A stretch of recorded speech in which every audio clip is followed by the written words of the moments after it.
Hey, yo, what is up, guys? And we're back for another mid-season update for Assault Rumble. I'm going to be showing the teams that performed the best for me so far. Before we dive in, please consider subscribing. I post all kinds of One Piece Treasure Cruise content that you might find helpful. So we start with the Shank boss. This one is the easiest in a way because he's quick and most people have stacked Dex teams. Apart from the fact that we can't bring Ace because he's free spirit, which is not really a big deal since decks have a good amount of units that perform well against quick teams. But there is a little bit of a noob trap um, in this fight that you might not pay attention to. That also will result in way less damage. So the Shank boss binds the enemies that are debuff style units with his special, which means you shouldn't bring any debuff style unit, but also means that you cannot bring Jupiter, aka the Worm Guy, without also bringing the new Dex Rare recruit Urban with him.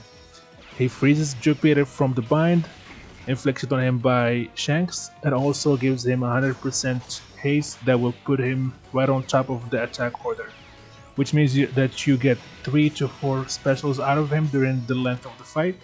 And given the amount of damage that the Worm Guy does with his special, it's a pretty big deal. That will make a difference between doing over a million and less. So yeah, if you're putting the Worm Guy on the team, you have also to add Urban with him. I also removed Uta and Kaido. It felt like Kaido was a little bit too slow, and Uta, despite being an amazing unit for the Dex team, felt a little bit off. I mentioned it in the initial teams video. We're not getting a lot of value out of her special since she launches a little bit too early or a little bit too late when the specials of the other unit are already at full. That's why I just stacked the team with just nukers and anti-quick characters, which resulted in this pretty good amount of damage that you will see as we go through the clip here. But you will get good results with any type of Dex comp you go with since the Dex team is so reliable. As the Dex team merchant, I tell you just put your trust in Dex team and you'll get good results. So that's it for this one, and I will come back for the next clip.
And for the Akainu boss, I'm telling you, just prepare for the onslaught on this fight. I had an over a million team on the first video, but I felt like I could do a little bit more. Because this fight hurts a lot, they do all kinds of nasty things to you. You often end up with most of the team dead at the end of the fight. I also noticed that Vinujur does some crazy damage, but he was a little bit too squishy. So for this team, I tried to build a team around him that could allow him to stay alive for the whole fight, or at least stay alive until we get 2 or 3 specials out of him, which will guarantee probably more than a million damage if we get that.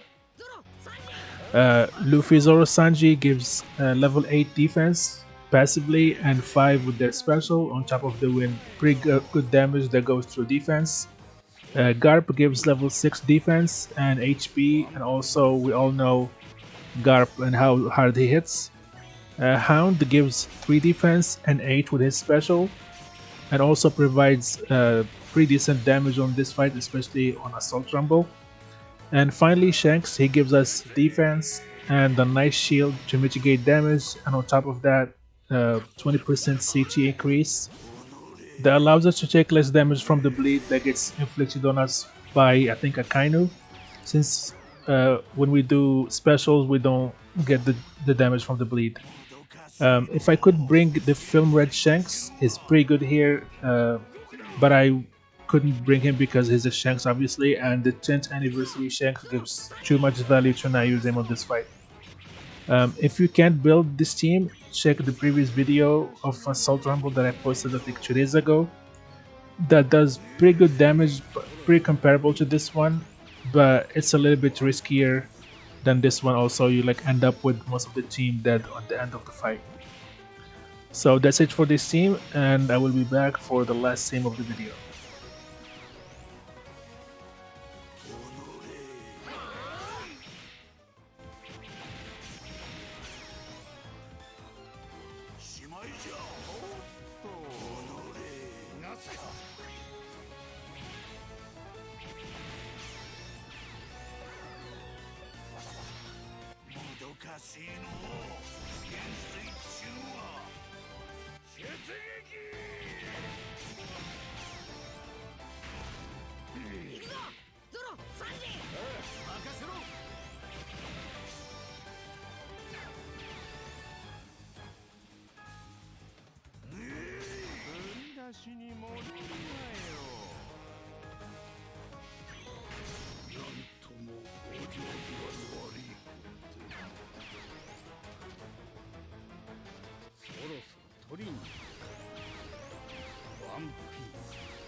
And finally, the Whitebeard boss.